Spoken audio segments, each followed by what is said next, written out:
ఒక దుఃఖకరమైన మాట ఇశ్రాయేలు జనాంగాన్ని గూర్చి దైవజనుడు రాస్తూ, దేవుడే అన్నీ తానైనా కూడట వారు స్థిరంగా నిలబడలేదట. కీర్తనల గ్రంథము 78వ అధ్యాయము 36వ వచనం.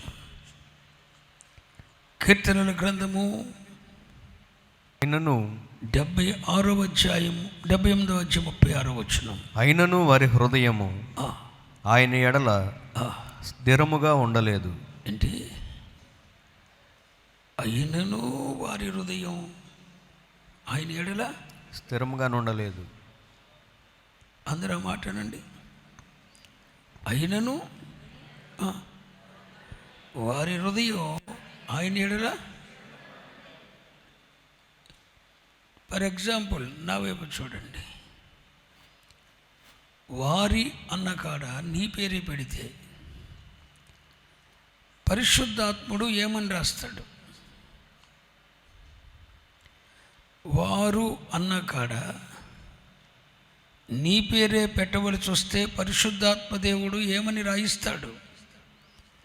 నీకు ఇన్ని మేలు చేశాను, ఇన్ని కార్యాలు చేశాను, ఇన్ని అద్భుతాలు చేశాను, అన్నీ నేనయ్యాను, నీకేం తక్కువ కాలేదు, పగలు మేఘస్తంభమైనాను, రాత్రి అగ్నిస్తంభమైనాను, నీ ఆకలి తీర్చడానికి పరలోకం అన్న అయ్యాను, నీటి ఊటనయ్యాను, నీకు భద్రతనివ్వటానికి నా దూతలను కావలిగా ఉంచాను, నీ కాలు వాపు రానియకుండా నా రెక్కల మీద మోసాను, నీ వస్త్రపు చెంగు పాతకెళ్ళనివ్వలేదు, నీ చెప్పులు వర్తకనీయలేదు. ఇన్ని చేశానుగా నీకు. నీ కొడుకు కోసం ప్రార్థన చేస్తే విన్నానుగా, నీ బిడ్డల కొరకు అంగలారిస్తే ఆలకించానుగా, ఎన్నో విషయాల్లో నేను ఉన్నానని ధైర్యపరిచానుగా.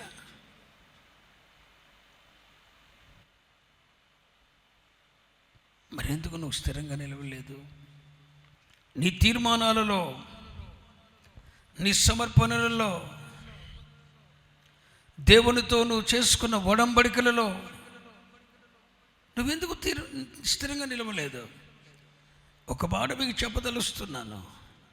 ఇన్ని అద్భుతములు చూసినా కూడా వారు స్థిరముగా చెప్పలేదని చెప్పండి ఆ మాట. స్థిరముగా ఉండలేదు. దేంట్లో స్థిరంగా లేరు, దేంట్లోనూ స్థిరంగా లేరు, దేనిలో కూడా స్థిరంగా లేరు. ఇట్లాంటి ఒక జనాంగం ఉంది, అది చెప్తున్నా. ఇదే జనాంగం మధ్య దేవుని నిబంధన మందసాన్ని మోస్తున్న యాజకులు ఉన్నారు. ఎవరు? దేవుని నిబంధన మందసమును మోస్తున్న యాజకులు ఉన్నారు. వీళ్ళేమో స్థిరంగా లేరు. దేవునికి ఇచ్చిన మాటను నిలబెట్టుకోవడంలో స్థిరంగా లేరు. వారు దేవునితో చేసుకున్న తీర్మానాలలో స్థిరంగా లేరు. కానీ వారి మధ్యన ఒక జనాంగం మధ్యన మందసం మోస్తున్న యాజకులు ఉన్నారు. వారు మందసమును మోయుచు యోర్దాను నడుమ స్థిరముగా నిలిచారు. స్తోత్రం చెప్పండి. వారు మందసాన్ని మోయుచు యోర్దాను నడుమ స్థిరముగా నిలిచిరి. యోర్దాను అంటేనే ఎగువ నుండి దిగువకు పారేది. ఒక మాట చెప్తున్నాను, యోర్దాను ప్రవాహంలో అడుగుపెట్టిన వాడు ఎవడైనా వాడు వెళ్ళేది ఎక్కడికంటే మృత సముద్రంలోకి. యోర్దాను వెళ్ళి ఎక్కడ కలుస్తుంది? మృత సముద్రం. యోర్దానులో అడుగుపెట్టిన వాడు ఎవడైనా పోయేది మృత సముద్రానికే. మరి అలాంటి యోర్దాను ప్రవాహం అది ఎగువ నుండి దిగువకు పారేది. ఆ యోర్దానులో అడుగుపెట్టిన వాడు మృత సముద్రంలో కలిసిపోతాడు. ఈ యోర్దాను అనేది శ్రమల ప్రవాహాన్ని చూయిస్తుంది. శ్రమల ప్రవాహాన్ని చూయిస్తుంది. ఇలాంటి ఒక భయంకరమైన శ్రమల ప్రవాహములోనట దేవుని నిబంధన మందసాన్ని మోస్తూ ఆ యోర్దాను నడుమ శ్రమల ప్రవాహము మధ్యలో,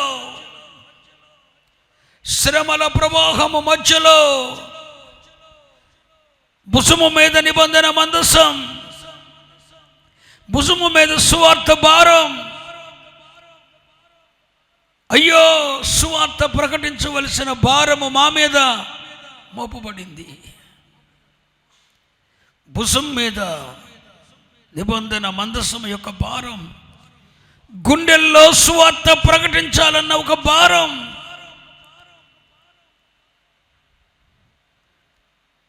ఈ భారాన్ని మోస్తూ నిలబడవలసింది ఎక్కడ?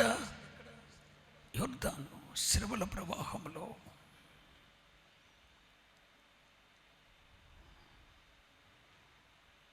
ఆ యోర్దాను శ్రమల ప్రవాహములో గుండెల నిండా ఆత్మల భారాన్ని పెట్టుకొని, గుండెల నిండా సేవా భారాన్ని పెట్టుకొని, సువార్త భారాన్ని పెట్టుకొని ఆ యోర్దాను నడుమ స్థిరంగా నిలిచారట. ఎంతవరకు? ఆఖరి వ్యక్తి కూడా, దేవుని సంకల్పంలో ఉన్న ఆఖరి వ్యక్తి కూడా యోర్దాను దాటుట తుద ముట్టించే వరకు వారు స్థిరంగా నిలిచారు. అందరూ దాటిపోయారు. అందరూ దాటిపోయారు. మరణములో నుండి జీవములోనికి, నిత్య నరకాగ్ని నుండి తప్పించబడి నిత్య జీవమైన క్రీస్తుతో ఉండుటకు ఒక సమూహం దాటిపోయింది. అలా దాటిపోవటానికి గల కారణం ఏంటంటే, నిబంధన మందసము మోస్తున్న సేవకులు, యాజకులు యోర్దాను మధ్య స్థిరంగా నిలిచాడు. నేను మీతో చెప్పదలిచిన మాట ఏంటో తెలుసునా?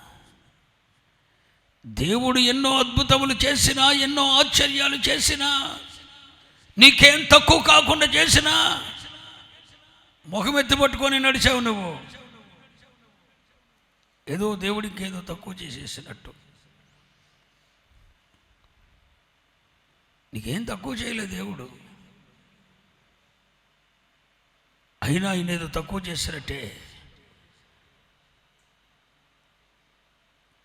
నువ్వు స్థిరంగా ఉండలేదు. నీ మాటను నిలబెట్టుకోవడంలో స్థిరంగా లేవు. నువ్వు దేవునితో చేసుకున్న సమర్పణ, వైరాగ్య నిబంధనలో నువ్వు స్థిరంగా లేవు. కానీ నీ కొరకు సువార్త భారాన్ని మోస్తున్న వాడు మాత్రం స్థిరంగా నిలిచాడు. ఆ నిబంధన మందసము మోస్తున్నవాడు స్థిరముగా నిలిచాడు గనుకనే నువ్వు యోర్దాను దాటి అవలికి వెళ్ళగలిగావు. గత సంవత్సర అనుభవాలను దాటి మరొక నూతన ఆరంభంలోకి నువ్వు వెళ్ళగలిగావు. యోర్దాను దాటిన తర్వాత ఇంకా వాళ్ళు దాటవలసింది ఇంకేమీ లేదండి. యోర్దాను దాటిన తర్వాత కనాను దేశాన్ని వేగి చూశారు, సొంతం చేసుకున్నారు, అనుభవించారు. ఒక జనాంగం వాగ్దాన ఫలం అనుభవించటానికి మరొక గుంపు స్థిరంగా నిలిచారు. ఇన్ని అద్భుతాలు చూసినా కూడా వీరు ఇంకా స్థిరంగా ఉండలేదు. స్థిరముగా ఉండని వ్యక్తులు, స్థిరముగా ఉండని సమాజం ఒకటి ఉంది. దేవునికి ఇచ్చిన మాటను నిలబెట్టుకోవటంలో స్థిరముగా ఉండని సమాజం ఒకటి ఉంది. దేవుని స్వార్థ భారాన్ని, దేవుడు అప్పగించిన పనిని చేయుటలో స్థిరముగా నిలిచిన గుంపు ఒకటి ఉంది. ఆ స్థిరముగా నిలిచిన వారు నిలిచారు కనుకనే వీరు దాటిపోయారు. ఆ శ్రమలను చూసి, కష్టాలను చూసి, ప్రతికూలతను చూసి వారు పారిపోలేదు.